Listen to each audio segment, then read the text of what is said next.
I think it's safe to say that change is on my agenda. Change for good. And I embrace that and I enjoy that change. I don't fear it. That's the bit that excites me, is the idea of being able to bring some change. Not overly radical change, but changes that I think. William found Camilla wearing Diana's private jewelry. No one expected what followed. There are moments in royal life that never appear on the official schedule. No press secretary announces them, no photographer captures them, and no palace aide sends a carefully worded statement in response. They happen in the quiet corridors of power, behind closed doors, in the charged silence between people who share an impossible history. One such moment occurred when Prince William, future King of England, a man who has spent decades disciplining his grief into dignified public service, came face to face with Queen Camilla wearing a piece of jewelry he recognized from somewhere deep inside his childhood memory. What followed was not a shouting match. It was not a scandal splashed across tabloid covers the following morning. What followed was something far more complex, far more enduring, and far more revealing about the wound at the very heart of the British monarchy. To truly understand what that moment meant, you have to go back to the beginning, not the beginning of the jewelry itself, though that story is remarkable on its own. You have to go back to a boy of 13 sitting in a housemaster's office at Eton College, watching his mother speak words that would rewrite the history of his family forever. On the evening of November 20th, 1995, Princess Diana made one of the most significant decisions of her public life by agreeing to a television interview with journalist Martin Bashir on BBC's Panorama, recorded in secret at her home at Kensington Palace and broadcast to the nation. The 54-minute conversation created shockwaves that rocked the monarchy and hastened the formal end of her marriage to Prince Charles. Diana spoke of her depression, the loneliness of palace life, and the affair that had hollowed out her marriage from the inside. When asked if Camilla was a factor in the breakdown of her marriage, Diana delivered the line that would become an enduring soundbite. "Well, there were 3 of us in this marriage, so it was a bit crowded." The interview was watched by an estimated 23 million people in the United Kingdom. Among those 23 million was a 13-year-old boy at one of England's most elite schools. Royal biographer Robert Lacey claimed in his 2020 book, Battle of Brothers, that William watched the interview from his housemaster's office at Eton College and was allegedly found slumped on the sofa, with his eyes red with tears after it aired. According to Lacey, something inside him snapped. His classmates had seen the same broadcast. They had heard his mother speak of her loneliness, her pain, and the woman his father truly loved. For a boy still growing into himself, that public exposure of private anguish was not something that faded with the news cycle. It settled into him. It became part of who he was. Author Andy Webb, in his research for the book Dianorama, described William as carrying a wound that will not heal, telling Fox News Digital that the impact on William must have been absolutely traumatic.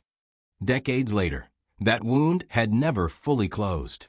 And certain things, particular objects, particular images, particular moments, had the power to tear it open again without warning. Before we can understand what Camilla's jewelry choice meant to William, we must understand what Diana intended for her collection and what actually became of it after her death. Princess Diana was a woman of extraordinary foresight in matters of the heart. Even in preparing for the worst, she thought of the people she loved most deeply. In a letter of wishes written alongside her will, Diana stated clearly that her sons, William and Harry, would inherit her jewelry so that their wives may, in due course, have it or use it. The exact words of the letter read, "I would like you to allocate all my jewelry to the share to be held by my sons, so that their wives may, in due course, have it or use it. I leave the exact division of the jewelry to your discretion." This was not a legal technicality written in the cold language of estate planning. This was a mother reaching forward in time, ensuring that even after her death, she would still be present at the weddings, the christenings, and the milestones she would never live to attend. She wanted her daughters-in-law to wear her pearls, her sapphires, her diamonds, and through those pieces, to carry something of her into the future of a family she had loved at great personal cost. The reality of what followed her death was more complicated than her wishes. Many pieces of Princess Diana's jewelry were actually part of the royal collection, which is passed down through generations of the family and under the authority of the monarch. While her sons, Prince William and Prince Harry, chose pieces from her collection as heirlooms, they did not inherit all of it.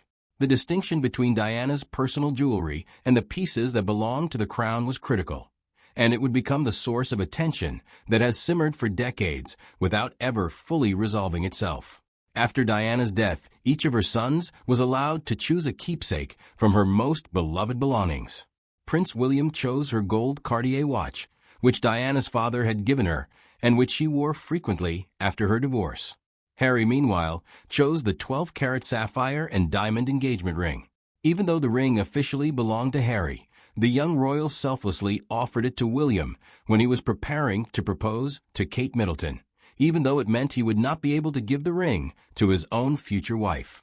As Diana's butler Paul Burrell explained, Harry said to his brother, "Wouldn't it be fitting if she had Mummy's ring?" It was a private act of extraordinary generosity between two brothers who had been forced to grow up faster than any child should. It was also a quiet recognition of something neither of them needed to say aloud, that Diana deserved to be present, somehow, in every important moment of their lives. Not all of Diana's jewelry had that kind of protected, personal status. Some pieces traveled a very different path entirely, and it is one of those pieces that sits at the very center of this story. When Diana married Charles, the Queen Mother, Queen Elizabeth's mother and Charles's beloved grandmother, gave the young bride an extraordinary necklace as a wedding gift. The piece was set with 4-carat diamonds and emeralds, incorporating 3 ostrich feathers, representing the heraldic badge of the Prince of Wales. It was a gift of great dynastic meaning, connecting Diana to the long line of royal women who had come before her. Diana wore the piece in 1986 while attending a gala at the Viennaberg Theater in Austria, pairing it with a long-sleeve sequin dress, and again on a visit to Toronto where she and Charles attended a dinner at the Royal York Hotel. Those photographs exist in the memory of everyone who followed Diana's life, a young woman radiant in emeralds, wearing the history of the monarchy around her neck, still believing, perhaps, that the marriage could survive. When Diana died in 1997, the necklace did not pass to her sons. Because it was a crown asset, tied to the royal collection rather than to Diana's personal holdings, it reverted to the vault. This is the quiet machinery of the monarchy operating exactly as designed. Jewelry moves between people between generations, according to institutional rules that have nothing to do with love or memory or the particular way a mother once tilted her head while accepting a compliment on a beautiful necklace at a state dinner. According to The Sun, Queen Camilla redesigned the emerald and diamond necklace Diana had worn and converted it into a brooch. Camilla's refashioned brooch is worth an estimated $137,000. She was photographed wearing it on multiple royal occasions, and the brooch later appeared on the Princess of Wales, Kate Middleton, at the 2022 Horse Guards Parade. When this alteration became widely known to the public, the reaction was immediate and fierce. Royal fans were sharply divided. Some called it plain tacky and absolutely appalling, suggesting the piece should have been passed on to Diana's sons instead of being reshaped at Camilla's direction. Others came to Camilla's defense, arguing that the necklace was part of the crown estate and the royal collection, not one of Diana's personal possessions, and that the current queen had every right to wear and alter it as she saw fit. Buckingham Palace had previously addressed the matter when Camilla was spotted wearing the piece at Cheltenham in 2006. The palace's official statement read, "The Duchess of Cornwall wore it to Cheltenham as she was presenting the Queen Mother Cup for one of the races. As it once belonged to the Queen Mother, she felt it was appropriate to wear." The framing was deliberate and careful, positioning the necklace not primarily as Diana's jewelry, but as something that had originated with the Queen Mother and properly belonged to the crown, with Diana's ownership treated as a temporary chapter in a longer institutional story. Legally, that position is entirely defensible. The famous necklace was never Princess Diana's in the first place in any permanent legal sense. It was part of the royal collection that gets passed down through generations, which explains why William and Harry did not inherit it after their mother died, and also why any woman in the royal household could in principle wear it. Emotionally, however, for the son who had grown up watching his mother wear this piece at events he could still picture clearly in his memory, the legal framework was entirely beside the point. The British monarchy operates on institutional principles that can seem cold and incomprehensible to those outside it. The royal collection is not the private property of any single royal family member. It is held in trust for the nation, managed by whoever sits on the throne, and passed between generations according to precedent. There is no rule that Camilla broke. There is no legal violation to identify or protest. Royal expert Maxwell Stone noted that Camilla has worn and redesigned several pieces over the years that were once loved by Princess Diana, a move that has caused considerable controversy. However, the legal framework of the royal collection allows her to do so. And yet, the law and the heart are two entirely different countries, governed by different rules, and William has always lived simultaneously in both. He has accepted Camilla as his father's wife. He has appeared beside her at official engagements, maintained his composure through events that must have cost him enormously, and done everything required of him as the future head of an institution that asks its members to set aside private feeling in service of public duty. But acceptance is not the same as peace. Tolerance is not the same as healing. A man can do everything right on the outside while carrying something that has never been set right on the inside. Author Andy Webb noted that William needs to know what happened regarding the full circumstances of his mother's life and death, describing him as someone for whom the truth remains urgently unfinished business even now, decades later. That is the nature of the wound. It does not respect time. It does not respond to official statements or legal arguments or the passage of years. It simply waits.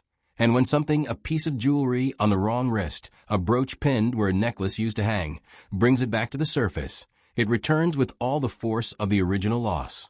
Here is where the story takes its most unexpected turn, because those who anticipated a dramatic confrontation, a public falling out, or a palace scandal were looking in entirely the wrong direction. Prince William's response to the pain of seeing his mother's memory entangled with Camilla's choices was not to fight for possession of a brooch. It was to ensure, in the most personal and irreversible way he could, that his mother remained present in his life and in the life of the woman he chose to love. Prince William gave Kate Middleton Diana's iconic 12-carat sapphire engagement ring. After their engagement was announced in 2010, he explained, "Well, as you may recognize now, it's my mother's engagement ring, and it's very special to me, as Kate is very special to me now as well. It was my way of making sure Mother didn't miss out on today, and the excitement, and the fact that we're going to spend the rest of our lives together." Those words carry everything that mattered. William understood, with a clarity that only grief can produce, that Diana would never stand beside him at the altar. She would never meet his children. She would never whisper advice before a difficult speech or sit across from him at Christmas or wear her jewelry to his wedding. She was gone, but she did not have to be absent. By placing her ring on Kate's finger, he made her present in the photographs, present in the gesture, present in the history of a marriage beginning in the exact place where her own had ended in so much pain. Kate Middleton has since worn tiaras, necklaces, earrings, and bracelets that were once beloved by the late princess. Each appearance is a quiet fulfillment of what Diana had hoped for when she wrote her letter of wishes, that her jewelry would travel forward through time, worn by women who were loved by her sons, carrying her memory into a future she was not allowed to see. Diana imagined this future. She built it into her final documents. And in this, at least, the wish was honored completely. The emerald and diamond brooch may now live reshaped in Camilla's jewelry collection, converted into a form Diana never imagined and never chose. But the sapphire ring rests on the hand of the Princess of Wales, worn by the woman William loves, present at every occasion, as Diana always hoped it would be. Both things are true simultaneously, and the tension between them tells the whole story of this family.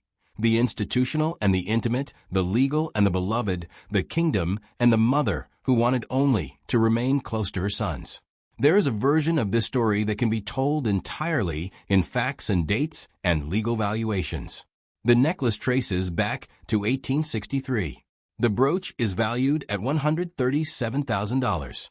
The royal collection has unambiguous legal authority over crown assets.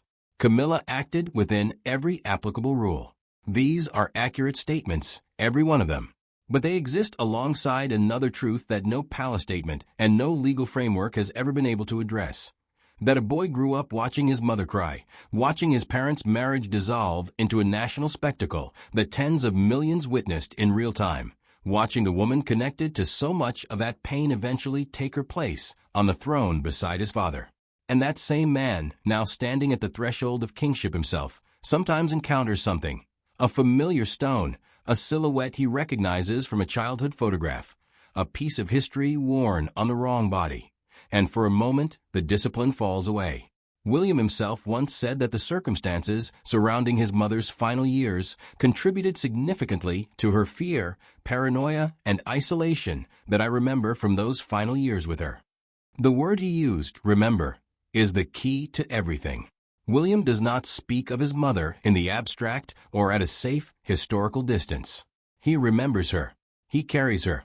And when something crosses his path that belongs to her memory, that act of remembering is not gentle or soft or ceremonial. It is sharp and specific and real in the way that only the loss of a parent can be. What no one expected, when William came face to face with Camilla wearing that piece, was not a confrontation or a crisis. What no one expected was the depth and the quality of the silence that followed, the measured, dignified, deeply human response of a man who has chosen again and again to transform private grief into something that looks like love rather than bitterness. He did not wage war over a brooch. He did not issue a statement. He placed his mother's ring on the finger of his wife and told the world, in the only language that truly matters, that Diana had not missed out. That is the unexpected thing, not the conflict that never came, but the grace that arrived in its place. A son who had every reason to be consumed by what was taken from him chose instead to focus on what could still be given, and in doing so, kept his mother more alive than any piece of jewelry sitting in any royal vault ever could. Diana lives not in the pieces that return to the crown. She lives on the hand of the woman William chose. In the photographs of occasions she never attended, but somehow managed to be present for anyway. She lives in the extraordinary, painful, quietly heroic effort of a son who decided that love was a better inheritance than anger, and that his mother deserved to be carried forward, not locked away.